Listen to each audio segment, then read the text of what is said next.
Shalom, saudara-saudaraku semuanya.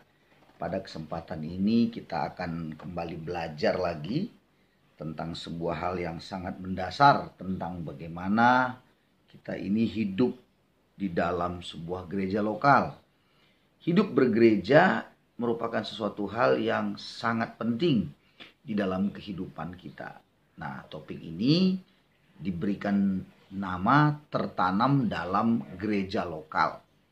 Tertanam dalam gereja lokal. Mengapa ini menjadi sebuah hal yang sangat penting untuk kita belajar bersama, untuk sangat penting untuk kita mengetahuinya? Mari kita akan lihat pelan-pelan, kita akan belajar saudara-saudaraku ya.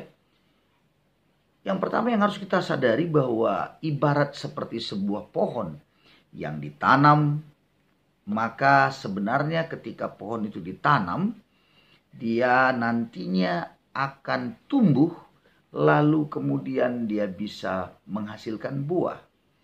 Nah, tertanam itu merupakan suatu hal yang penting, karena kalau dia tidak tertanam, maka pohon itu tidak akan berakar, bertumbuh, apalagi berbuah. Nah, saudara-saudaraku, semua orang ingin sekali memetik sebuah yang namanya buah di dalam kehidupannya.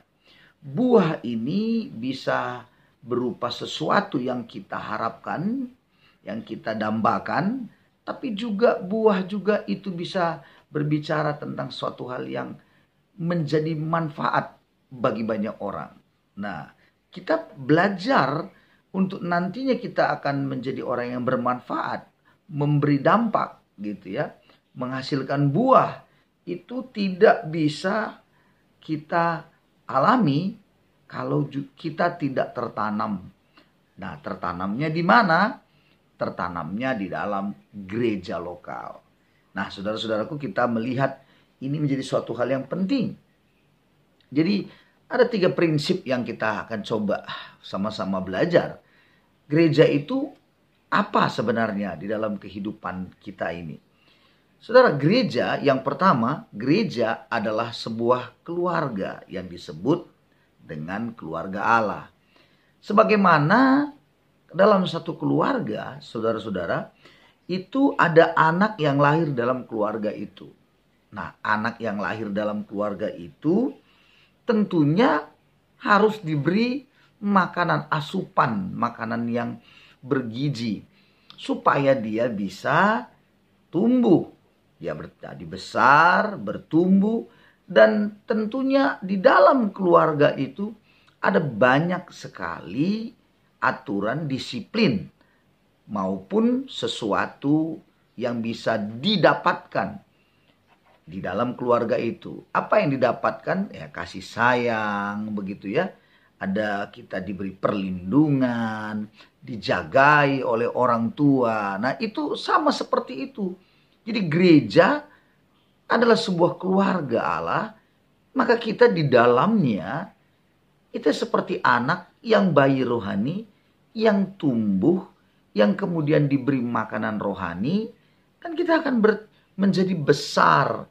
Kita akan menghasilkan nantinya buah-buah dalam kehidupan kita. Nah, disinilah orang umat Tuhan seringkali tidak mampu, atau bukan tidak mampu, tapi tidak mau begitu ya, menyadari akan hal ini. Ya, keluarga ya wajar kalau nanti di dalam sebuah keluarga itu ada gesekan-gesekan. Itu hal yang wajar begitu. Nah, kalau ada sesuatu yang tidak mengenakkan begitu. Contoh, dalam satu rumah itu ada anak yang mungkin dimarahi, didisiplinkan oleh orang tuanya begitu. Apakah anak itu kemudian menjadi marah, emosi, langsung lari, tinggalkan keluarga itu, lalu mengganti bapaknya begitu ya, mengganti ibunya? Tentunya tidak. Tapi lebih daripada itu adalah anak itu akan belajar gitu, bertumbuh di dalamnya. Nah, di dalam dunia rohani juga harusnya kita sadari akan hal itu. Kitab Amsal berkata, besi menajamkan besi, tapi manusia menajamkan sesamanya. Nah, ini harus ditangkap oleh kita sebagai anak-anak Tuhan di dalam gereja. Karena gereja itu adalah keluarga Allah. Jadi berikan diri kita tertanam di dalam gereja lokal yang adalah keluarga kita. Nah, kita belajar semua hal-hal yang kita bisa dapatkan di dalamnya. Ada orang-orang di dalamnya memang tidak sempurna. Sekali lagi saya katakan, tidak ada yang sempurna. Pemimpin Anda di dalam gereja lokal pun tidaklah sempurna. Punya segudang kekurangan-kekurangan juga. Tetapi sama seperti seorang anak di dalam rumahnya, bagaimana bapaknya penuh dengan kekurangan-kekurangan, mamanya juga penuh dengan kekurangan-kekurangan, tapi dia lahir di dalam keluarga itu, maka dia tidak berani berkata bahwa aku tinggalkanlah keluarga ini, ku cari keluarga yang sempurna. Kan tidak. Itu sebabnya saudara-saudara dan saya, dalam kita berbicara tentang gereja lokal, maka kita menjadikan diri kita di situ adalah seorang yang mau belajar. Seorang yang memang mau menerima keluarga kita di dalamnya. Ini penting sekali. Karena saya menemukan ada orang yang merasa bahwa dia mencari gereja yang sempurna begitu. Yang hebat. Yang kalau pengkhotbahnya atau pendetanya atau siapa yang sharing firman itu seolah-olah itu ada urapan kuasa hebat begitu ya. Enggak, saudara-saudaraku. Tidak. Kita harus ingat bahwa di dalam kita bergereja, di situ kita belajar banyak. Bukan cuma mau mendengar pengkhotbah hebat. Tidak. Satu dengan yang lain kita belajar kebenaran demi kebenaran. Kita praktekkan bersama-sama. Disitulah kita ditajamkan satu dengan yang lainnya. Nah, itu yang pertama. Yang kedua, saudara-saudaraku, gereja juga adalah tubuh Kristus. Nah, tubuh Kristus ini artinya bagi kita yang di dalam jemaat, kalau tubuh itu, maka kalau tubuh Kristus, kepalanya juga pasti Kristus. Gak mungkin kepalanya beda dengan tubuhnya, tidak mungkin. Itu sebabnya kita harus sadari kalau tubuh ini tubuh kita punya banyak, ya, punya banyak organ-organ.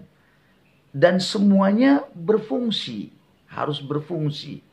Ada yang jari tangan ini, ada yang jempol, ada yang telunjuk, jari manis, ya, jari tengah, ada kelingking. Dan itu semuanya fungsinya berbeda-beda. Nah, kalau kita baca di dalam Roma 12 ayat 4 sampai 5, Roma 12 ayat 4 sampai 5, sebab sama seperti pada satu tubuh kita mempunyai banyak anggota. Nah, itu dari tubuh banyak anggota. Tetapi tidak semua anggota itu mempunyai tugas yang sama. Ya, demikian juga kita walaupun banyak, ya, dari jemaat itu banyak orang di dalamnya, kita katanya adalah satu tubuh di dalam Kristus. Tetapi kita masing-masing adalah anggota yang seorang terhadap yang lain. Jadi anggota yang seorang terhadap yang lain. Jadi kita tubuh Kristus, kepalanya Kristus. Jadi Kristus menjadi kepala. Dari dialah, iya kan? Dari dia, dari kepala ini sumbernya semua. Makanya tubuh itu harus connect dengan Kristus. Kalau dia tidak connect dengan Kristus, maka ini semuanya akan bermasalah begitu. Kan tidak ada tubuh tanpa kepala jalan begitu. Nah, banyak orang dia tubuh, dia mencoba melayani kesana kemari, tapi tanpa Kristus di dalam dirinya. Apa itu? Pemimpinnya Kristus. Kristus itulah kepala gereja, kepalanya Kristus, tubuhnya Kristus. Itu sebabnya kalau kita mengerti, kalau kita tubuh, kita harus connect dengan Kristus. Dan waktu kita connect dengan Kristus, maka kita ini berfungsi semua. Karena kepala memberi perintah, begitu kan, kepada setiap anggota tubuh. Nah, kita ini anggota tubuh, jempol, ini saja baru 5, belum lagi jari kaki, belum lagi lengan, belum lagi kaki kita, tulang kaki, mata kaki. Nah, itu semuanya berbagai macam anggota, tapi satu tubuh. Nah, ini pengertian yang sangat penting yang harus kita sadari dalam hidup bergereja. Kalau kita tertanam, maka kita tertanam di dalam satu gereja. Di dalam sebuah umat Tuhan bersama-sama berkumpul, kita harus berfungsi gitu. Di dalamnya kita harus menjadi orang yang punya sebuah tanggung jawab yang memang tugas, katakan begitu, yang bisa kita ambil di dalam gereja itu. Apa saja, tergantung talenta, bakat, bisa, kerinduan kita. Ya ini artinya memang harus melayani Tuhan sebagai tubuh Kristus. Punya fungsi kita di dalamnya. Jadi jangan kita menjadi orang yang bergereja tapi tidak berfungsi di dalamnya. Tidak ada fungsi kita. Hanya datang, dengar, duit gitu ya. Terus pulangnya dungu gitu ya. Tidak seperti itu. Tapi kita ada sesuatu yang mau kita ambil tanggung jawabnya. Apa itu? Terserah, Anda bisa berdoa, sekali lagi, connect dengan Kristus. Anda mengambil bagian di dalam pelayanan pekerjaan Tuhan di dalam gereja itu. Itulah artinya tertanam. Yang kedua ya, tertanam. Jadi di dalam kita tertanam, ada kepala gereja, itu Kristus. Maka di dalam kita tertanam di dalam jemaat lokal itu ada pemimpin tentunya. Nah, pemimpin ini yang akan bisa memberi arahan, komando ya untuk kita mengerjakan sesuatu. Nah, pemimpin itu adalah orang yang berjaga-jaga atas jiwa kita, atas rohani kita. Dia berjaga-jaga. Dalam Ibrani pasal 13 ayat 17 dikatakan bahwa kita pemimpin itu katanya berjaga-jaga, tunduklah kepada pemimpin. Sebab dia berjaga-jaga atas jiwamu. Jadi kita perlu sadari di dalam kehidupan ini ada yang menjagai kita di dalam tubuh Kristus itu. Kita berfungsi semua, tapi ada yang menjagai. Bahasa rohani yang sering dipakai juga adalah ada tudung rohani yang menutupi, yang menudungi kita, yang melindungi kita, begitu. Dia berjaga-jaga. Jangan Anda di dalam gereja melakukan pemberontakan. Kalau itu Anda lakukan, maka itu akan rugi sendiri, gitu. Di dalam kehidupan bergereja, tunduk itu penting sekali. Punya penundukan diri. Ya. Penundukan diri itu sikap hati yang memang memberi diri untuk dituntun, untuk diajari, dikritik begitu ya. Tidak ada masalah kalau kita punya sesuatu yang salah, nggak apa-apa kalau kita memberi diri, kalau untuk kita menjadi orang yang siap untuk diketahui apa adanya begitu. Tapi banyak orang kan tidak mau, ya. Itu yang tadi tidak mau tertanam memang di dalam gereja lokal itu. Jadi dia nggak mau mengambil tanggung jawabnya, terus kemudian mengkritik saja kerjanya, melihat kesalahan orang saja kerjanya, kekurangan orang saja, tapi dia nggak berfungsi. Dia sendiri ya bisa dibilang tim penilai yang budiman gitu kira-kira. Hanya menilai orang kekurangan, kesalahan saja. Nah itu bukan menjadi seorang yang tertanam dalam gereja lokal kalau seperti itu. Nah berikan diri Anda untuk tertanam. Berfungsilah Anda dalam gereja lokal Anda. Luar biasa, ingat baik-baik bahwa gereja itu diberi otoritas luar biasa oleh Tuhan. Kalau kita bersama-sama dalam satu tubuh tadi, memiliki connecting bersama dengan kepala Kristus, itu luar biasa kita semuanya. Nah kalau kita membaca sebuah ayat ya, Efesus pasal yang pertama, ayat 22 sampai 23 dikatakan begini. Efesus pasal pertama, pasal 1, ayat 22-23. Dan segala sesuatu telah diletakkannya di bawah kaki Kristus.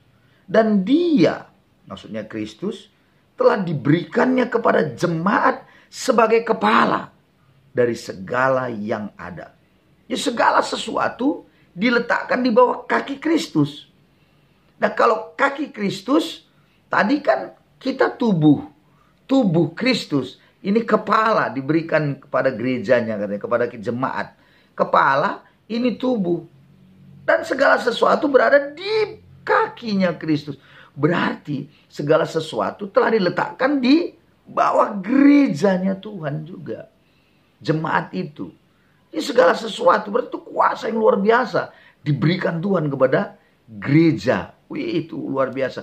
Kalau nyatu bersama, sebagai tubuh Kristus punya fungsi bersama-sama, bergerak sesuai dengan fungsinya masing-masing, itu dahsyat sekali itu gereja. Pasti luar biasa, saudara-saudaraku.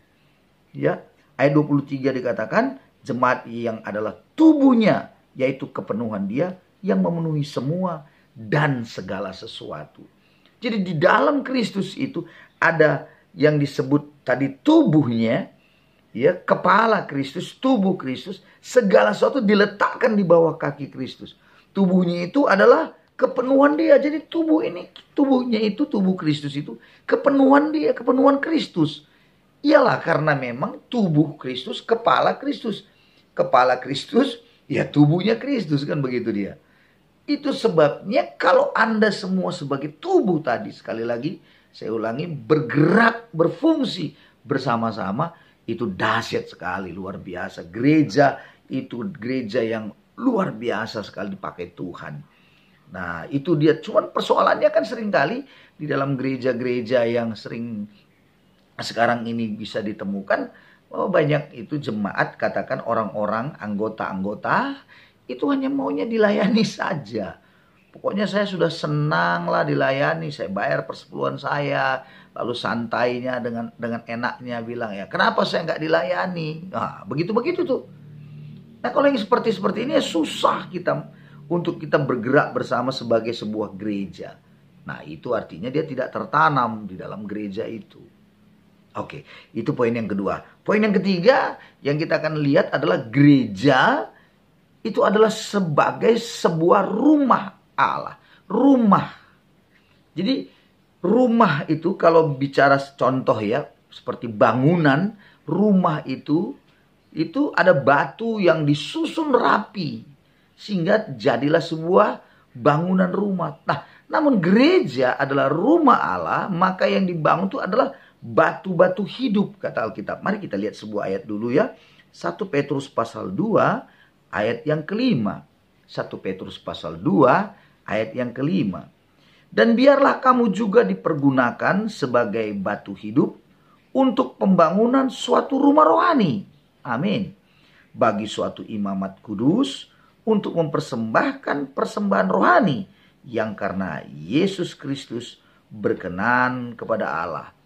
Sebutan batu hidup untuk pembangunan suatu rumah rohani. Jadi ada batu hidup yang jadi batu-batu itu tersusun begitu. Kita di dalamnya tersusun semuanya menjadi rumah Allah. Nah, tersusun sebagai batu-batu rohani itu, batu hidup katanya di sini. Kita adalah batu-batu hidup.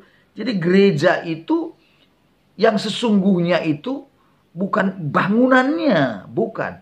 Tapi batu hidup yang disusun. Itulah rumah rohani. Jadi kita kalau bicara gereja, kita ini adalah orang-orang yang sudah disusun begitu rapi, melekat satu dengan yang lainnya menjadi rumah rohani. Jadi saudara-saudaraku, kalau begitu kita ini memang tiap pribadi akan membentuk akan bersama-sama dengan pribadi-pribadi yang lain membentuk rumah rohani ini, membutuhkan sebuah apa? Membutuhkan sebuah perekat yang bersama dengan yang lain. Nah, kalau batu bata misalnya disusun untuk rumah begitu, perekatnya itu semen biasa begitu. Ada semennya, ada pasirnya. Memang itu disusun, diikat oleh semen itu. Nah, sekarang kalau dia rumah rohani, apa yang merekatkan semuanya kita sebagai rumah rohani? Yang merekatkan semuanya kita sebagai rumah rohani itu adalah komitmen. Nah, komitmen kita, kalau kita bicara tertanam dalam gereja lokal, maka kita ini adalah rumah rohani dengan yang lain, membentuk rumah rohani satu dengan yang lain. Kita perlu komitmen. Nah, orang kalau tertanam dalam gereja lokal tidak punya komitmen, maka sulitlah dikatakan dia tertanam dalam gereja lokal itu. Nah, komitmen-komitmen itu akan kita aplikasikan, atau sebagai bentuk komitmen-komitmen itu akan ada sesuatu yang akan kita praktekkan, yang akan kita kerjakan. Nah, untuk yang namanya komitmen, paling tidak ada 6 komitmen di dalam kita hidup bergereja. Yang pertama, komitmen yang pertama adalah kita mengetahui dan mendukung visi dari gereja lokal itu. Mendukungnya. Apa visi gereja lokal itu? Gereja itu sedang mengarah kemana? Tujuannya ini mau kemana? Ya. Banyak orang kadang-kadang memang tidak punya datang kepada sebuah gereja, nggak punya visi memang. Apa yang dia, pokoknya dia mau datang tujuannya cuma satu, ya kalau aku mati ya kubur. Kalau aku ini nanti punya anak ya berkati. Kalau nanti anakku sudah mulai remaja dan ada baptisan ya baptis. Hanya sebatas itu. Tapi dia tidak menangkap bahwa ada visi besar yang harus ditangkap. Makanya memang seorang pemimpin harus punya visi. Visi pemimpin itulah dia beritahukan kepada jemaat. Visi itu dapatnya dari Tuhan. Dan menangkap untuk apa gereja itu ada di situ. Mau ngapain gereja itu ada. Itu sebenarnya dari situ visi itu. Maka orang yang tertanam dalam gereja lokal, dia akan mendukung visi gereja lokalnya. Dia memang punya visi pribadi. Dia memang punya sebuah tujuan. Tapi visi pribadi itu harusnya tunduk di bawah visi gereja lokal itu. Atau visi pribadinya itu akan juga dia sesuaikan dengan visi daripada gereja lokal itu. Nah, jadi sebagai contoh ya, ini misalnya kita pribadi kita, saya nanti kalau sudah nanti 5 tahun misalnya atau 10 tahun ke depan saya mau jadi orang begini-begini begitu. Tapi visi gereja lokal Anda itu punya sebuah visi mengarah misalnya menjangkau jiwa-jiwa, memenangkan jiwa-jiwa. Jadi Anda memang 5 tahun 10 tahun lagi Anda ingin menjadi seseorang yang seperti apa, tapi Anda harus memenangkan jiwa, ikut dukung visi itu begitu. Jadi jangan ada visi yang lain di dalam diri kita yang tidak mendukung daripada gereja lokal Anda. Anda harus mendukungnya. Itu sebabnya pemimpin Anda harus doakan. Gembala Anda harus doakan sungguh-sungguh biar Tuhan taruh visinya daripada Tuhan untuknya. Ini penting saudara-saudaraku ya. Yang kedua, komitmen yang kedua adalah bagaimana mempraktekkan ada nilai-nilai kebenaran di dalam gereja lokal itu. Ada nilai-nilai. Apa itu? Misalnya disiplin. Itu nilai-nilai dalam hidup. Ada di dalamnya itu pemuritan gitu ya. Itu nilai yang sudah dibangun luar biasa. Kebenaran-kebenaran. Nilai apa lagi? Misalnya keterbukaan. Ya, itu praktekkan nilai-nilai dalam gereja lokal itu. Apa yang ada? Kerja keras misalnya. Ada yang nilai-nilainya itu doa. Nilai-nilai tentang kebenaran, tentang doa itu begitu luar biasa. Dan itu dipraktekkan di dalam dirinya. Dia akan berdoa sungguh-sungguh juga begitu. Jadi nilai-nilai itu dibangun itu memang biasanya dari awal dari mana gereja itu sudah dimulainya. Pasti ada nilai-nilai yang sudah ditorehkan begitu ya oleh pemimpin sebelumnya. Atau katakanlah gembala yang merintis itu. Atau pemimpin yang dipercayakan Tuhan untuk memimpin itu dari awal. Itu pasti ada nilai-nilai benaran. Ya, nilai-nilai kebenaran itu. Itu pasti. Nah, coba lihat dan Anda dukunglah itu, praktekkanlah nilai-nilai itu ya. Mengasihi, mengampuni, itu nilai-nilai yang mungkin sudah ada terus-menerus di dalam gereja itu. Kekeluargaannya dan Anda coba bangun, praktekkanlah itu dalam diri Anda bersama dengan teman-teman di dalam gereja lokal Anda. Yang ketiga itu mempraktekkan komitmen beribadah. Nah, kalau orang yang tertanam maka dia akan komitmen ibadah raya, ibadah kelompok-kelompok kecil, mempraktekkannya itu sungguh-sungguh setiap minggu. Kalau ada kelompok kecil di mana dia ada, apakah itu pemuritan, kelompok kecil atau cell group atau apa saja, dia akan mulai praktekkan komitmen di situ. Beribadah dengan sungguh-sungguh, begitu. Oke, yang keempat, ini dia prakteknya ini tunduk dan taat kepada pemimpin. Tadi sudah saya katakan dalam Ibrani 13 ayat 17 bahwa pemimpin itu berjaga-jaga atas jiwa kita. Jadi belajarlah untuk menundukkan diri dan taat pada pemimpin. Bagaimana kalau menghadapi pemimpin yang ya kadang-kadang mungkin salah-salah begitu ya. Anda harus punya selalu dalam diri bahwa Apapun ceritanya, dia adalah pemimpin saya. Ada sikap hati seperti itu. Anda boleh saja mengkritisi, memberi masukan, tapi semuanya saya selalu ingatkan tujuannya untuk membangun, bukan tujuan untuk meruntuhkan. Jadi doakan dengan sungguh pemimpin Anda. Itu namanya komitmen. Ya, jangan sampai Anda lari dari situ. Yang selanjutnya, yang kelima, mendukung keuangan gereja lokal Anda. Jadi kalau komitmen itu, komitmen yang perekat tadi yang namanya komitmen, yang kelima itu keuangan.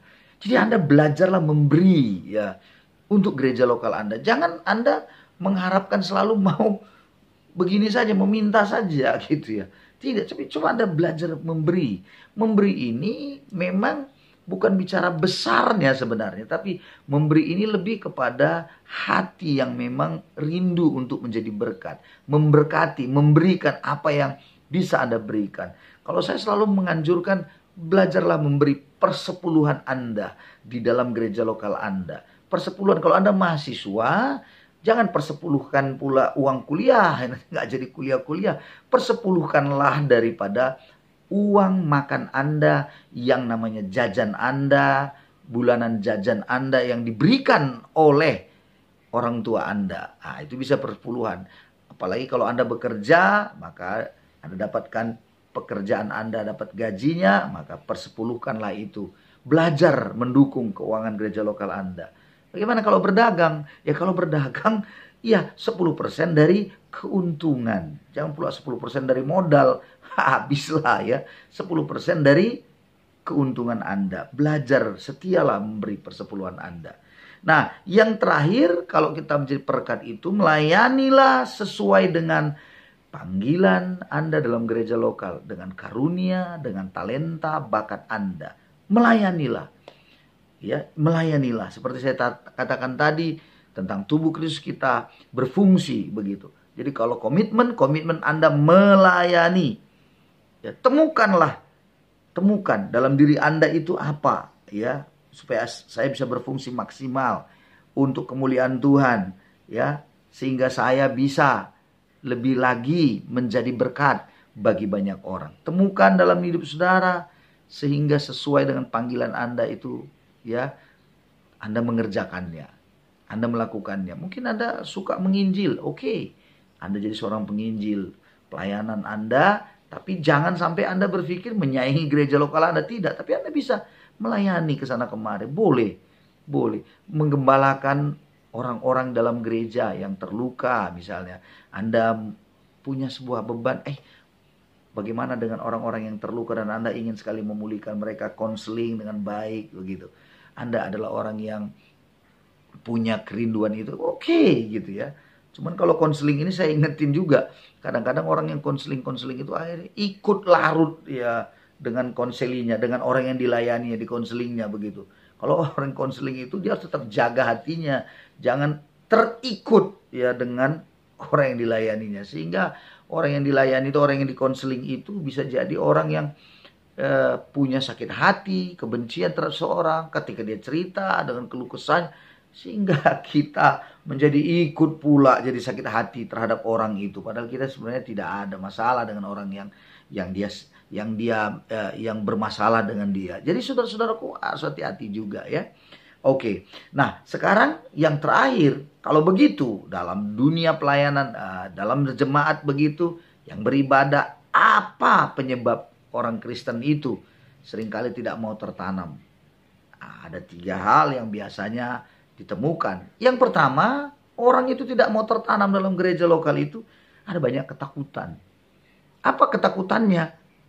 Banyaklah. Takut diketahui dosanya, takut berkomitmen nanti bayar harga. Kalau dibilang komitmen nanti, ditanya-tanya lagi nanti komitmen begini, dipaksa-paksa kita lagi melayani. Gak usah lah katanya gitu ya. Ada lagi takut terkekang. Takut terkekang itu takut dikungkung, takut nggak bisa bebas lagi gitu. Gereja ini semua harus begini. Ngapain juga kita mau bebas, kita mau tenang beribadah hanya menyembah Tuhan saja, nyanyi aja. Jadi banyak orang memang sekarang menjadikan gereja itu seperti restoran saja. Ya nikmati, bayar uangnya, udah pulang begitu. Nah, itu tidak tertanam itu, saudara-saudaraku. Nah, jadi ada banyak orang ketakutan. Takut diketahui boroknya, takut diketahui dosanya. Padahal sebenarnya kalau kita bongkar kehidupan kita, dosa-dosa kita belajar untuk bercerita. Pada dasarnya saya melihat orang yang memang mau membuka dirinya, dia akan dibebaskan dan dia akan semakin cepat bertumbuhnya. Dan ingat baik-baik, ada statement yang dari dulu sudah dikatakan bahwa keterbukaan adalah awal dari sebuah pemulihan. Karena dia tidak mau terbuka, dia nggak dipulih-pulihkan, ya otomatis rohaninya mandek atau mandul atau berhenti pada titik tertentu. Ya saudara, kita tidak mau seperti itu. Nah saudara-saudara, jangan sampai Anda takut. Nah ada orang ketakutan ya, sekali lagi banyak orang takut, tapi saya percaya saudara yang mendengarkan apa yang saya bagikan ini, Anda tidak menjadi takut. Ya. Yang kedua, ada orang kenapa dia tidak mau tertanam. Yang kedua itu kesombongan diri. Nah ini juga memang ditemukan yang merasa bahwa dia mampu, dia hebat. Oh, orang lain sudah katanya dibaptis Roh Kudus, aku juga sudah. Jadi ngapain aku ikut-ikut sama dia? Aku juga bisa berdoa sendiri kok. Ah, itu sombong.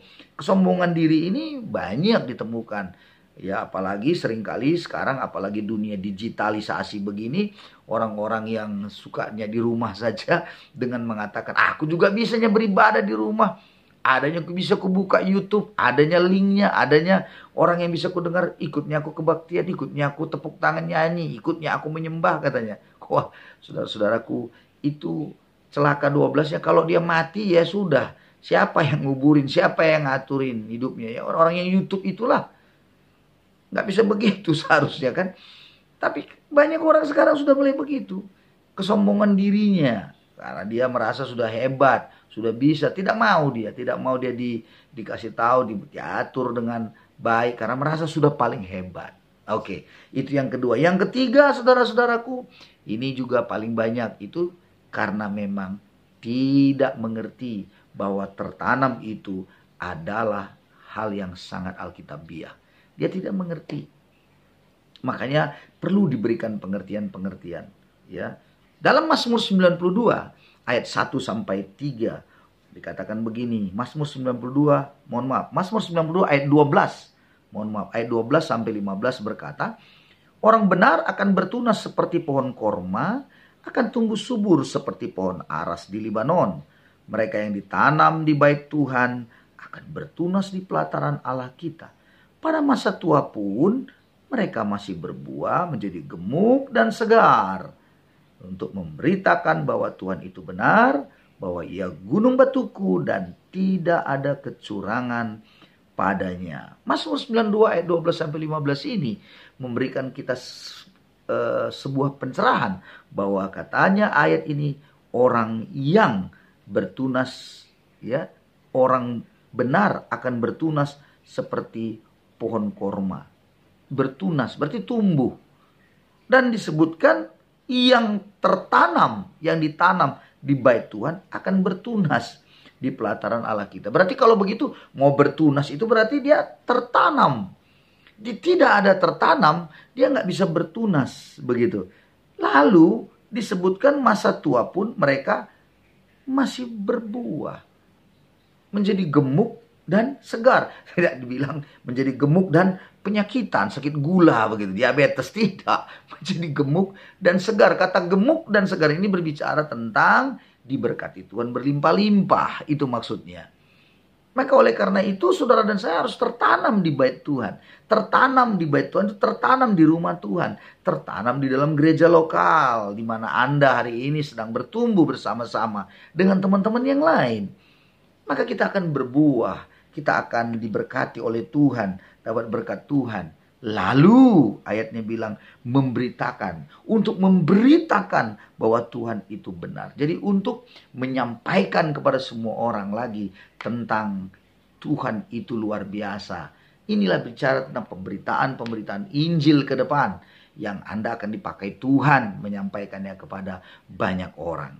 Saudara-saudaraku, kalau begitu mari saya mengajak kita pada kesempatan ini, jadilah kita sebagai orang yang mau tertanam di dalam gereja lokal kita hari-hari ini di mana kita ada. Jangan lari, ya. komitmenlah, saudara-saudaraku. Komitmen. Kata komitmen ini ada sebuah ayat di dalam kitab Habakuk yang menegaskan sekali, luar biasa. Kalau kita baca Habakuk pada pasal yang ketiga, pasal yang terakhir, ayat yang ke-17 dikatakan bahwa sekalipun pohon ara tidak berbunga, pohon anggur tidak berbuah, hasil pohon zaitun mengecewakan katanya. Lalu kemudian ladang-ladang tak menghasilkan bahan makanan. Lembu sapi, kambing domba terhalau dari kurungan. Lembu sapi nggak ada dalam kandang. Namun aku mau beria-ria di dalam Tuhan yang menyelamatkan aku. Bersorak-sorak di dalam Tuhan. Nah, kata komitmen di situ itu ada sebuah kata penting yang sering saya gunakan dan saya sampaikan kepada banyak orang, disebut sebagai sekalipun. Sekalipun pohon ara tidak berbunga, sekalipun pohon zaitun mengecewakan. Nah, saudara-saudara, sekalipun mungkin di dalam kita bergereja ada konflik sedikit banyaknya, ada gesekan. Sekalipun mungkin ada pemimpin kita yang mungkin melakukan kesalahan-kesalahan. Sekalipun kita melihat bahwa ada teman kita yang belum dewasa yang mungkin membuat kita kadang-kadang terluka. Sekalipun banyak masalah di hadapan kita, tapi kita harus tetap di dalamnya, di mana kita bertumbuh di dalam menyelesaikannya dengan baik. Nah, nantinya Tuhan akan mendewasakan kita. Semakin dewasa kita, diasah, dibentuk oleh Tuhan, pada akhirnya kita akan menjadi indah. Kita akan menjadi orang yang dipakai Tuhan di kemudian hari.